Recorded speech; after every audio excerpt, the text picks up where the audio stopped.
अस्सलाम वालेकुम। 9th class lecture number आपका है आज 19th। थ्योरम नंबर है 13.1.3 यानी चैप्टर नंबर 13 का थर्ड थ्योरम है।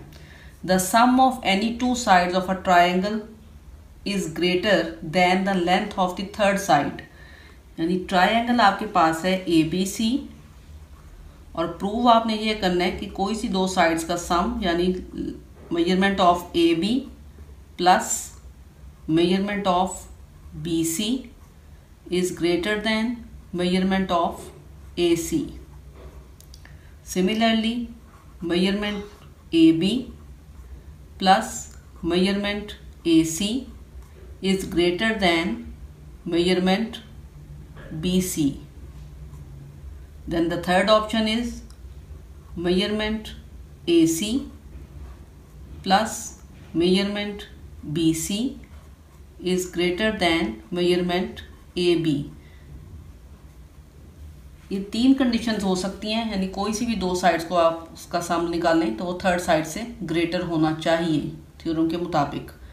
अब कंस्ट्रक्शन में हम सिंपली एक पॉइंट D लेंगे AC पर, AC को प्रोड्यूस करेंगे पॉइंट D तक और पॉइंट D को फिर मिलाएंगे B से। जब AC को D तक प्रोड्यूस करेंगे तो इस बात का ख्याल रखना है कि AB और AD की मेजरमेंट इक्वल हो। तो कंस्ट्रक्शन में लिखेंगे टेक अ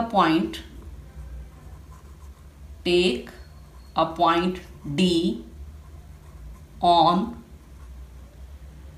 AC प्रोड्यूस्ड, यानी AC को आगे बढ़ाया, उस बढ़ाए हुए पर पॉइंट D लिया। देन जॉइन, बल्कि साथ में लिख देंगे सच दैट, ख्याल किस चीज का रखा कि मेजरमेंट AD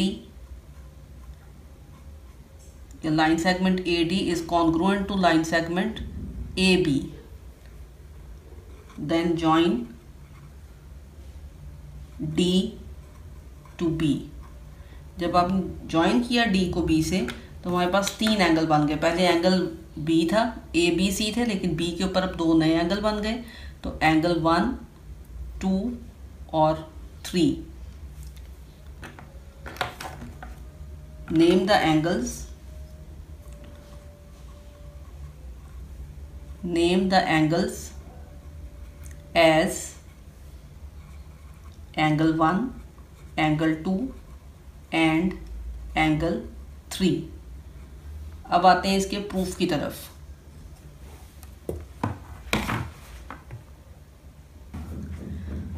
प्रूफ में देखें तो आपके पास ट्रायंगल अब न्यू बनी है ADB। In triangle ADB angle 1 is congruent to angle 2. Measurement angle 1 is equal to measurement angle 2. Number 1 कैसे? क्योंकि AD is congruent to AB। ये कंस्ट्रक्शन थी। कंस्ट्रक्शन में हमने AB को AD के इक्वल रखा था, तो इसलिए हम कह सकते हैं कि AD is congruent to AB है। अब number 1 is equal to angle 2 है। अब इन जनरल देखें तो आपके पास एंगल है DBC। अब एंगल DBC यानी एंगल B जो है ये 2 + 3 का सम अप है। इसका मतलब है कि एंगल B एंगल 2 से भी ग्रेटर है और एंगल B एंगल 3 से भी ग्रेटर है। तो हम यहाँ से लेंगे B। Measurement angle B is greater than measurement angle 2. Reason is this कि measurement angle B is equal to measurement angle 2 plus measurement angle 3, यानी इन दोनों से angle B greater है।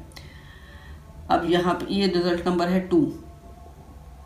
अब एक जगह हम कह रहे हैं कि 1 is equal to 2 है और दूसरी जगह कह रहे हैं कि B is greater than 2 है। इसका मतलब है measurement angle B is also greater than measurement angle 1 from 1 and 2। 1 और 2 से ये रिजल्ट निकला कि एंगल बी जो है वो 1 से भी ग्रेटर है। अब आते हैं in general triangle A B C की तरफ।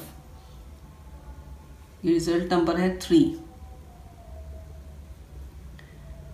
इन ट्रायंगल डी बी सी, अब इस ट्रायंगल की बात करते हैं तो इस ट्रायंगल में एंगल बी हम प्रूव कर चुके हैं कि एंगल बी जो है एंगल 1 से ग्रेटर है।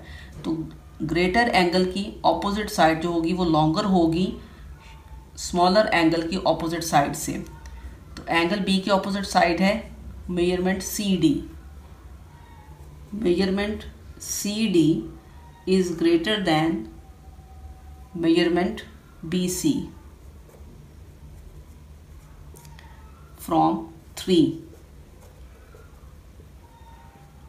क्योंकि 3 में हमने साबित किया था कि angle B is greater then angle 1 है, तो ये बात हम पहले से ही जानते हैं, ये पिछले थ्योरम से प्रूव कर चुके हैं कि ग्रेटर एंगल की ऑपोजिट साइड लॉन्गर होती है then the side opposite to smaller angle. तो स्मॉलर एंगल की ऑपोजिट साइड BC है जबकि ग्रेटर एंगल की ऑपोजिट साइड CD है। अब CD जो है, CD असल में डिस्टेंस कवर कर रहा है C to A और A to D।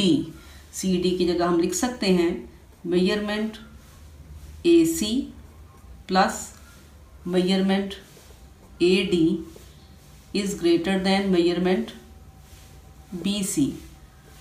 रीज़न क्या है कि measurement CD is equal to measurement AC plus measurement AD। अब हम ये भी जानते हैं कि AD जो था वो AD और AB दोनों कॉन्ग्रुएंट थे, ये कंस्ट्रक्शन थी। तो यहाँ पर हम AD की जगह पर AB लिख सकते हैं और measurement AC plus measurement AB is greater than measurement BC। तो इस तरह हमने अपने थ्योरम का एक पॉइंट जो है वो प्रूव कर दिया कि इसकी कोई सी दो साइड जो है ट्रायंगल की, उनका सम थर्ड साइड से ग्रेटर है या लॉन्गर है। इसी तरीके से हम साबित कर सकते हैं similarly we can say measurement AC plus measurement BC is greater than measurement AB and measurement AB plus measurement BC is greater than measurement AC। Theorem आपका कंप्लीट हुआ। इंशाल्लाह ताला कल अगले थ्योरम के साथ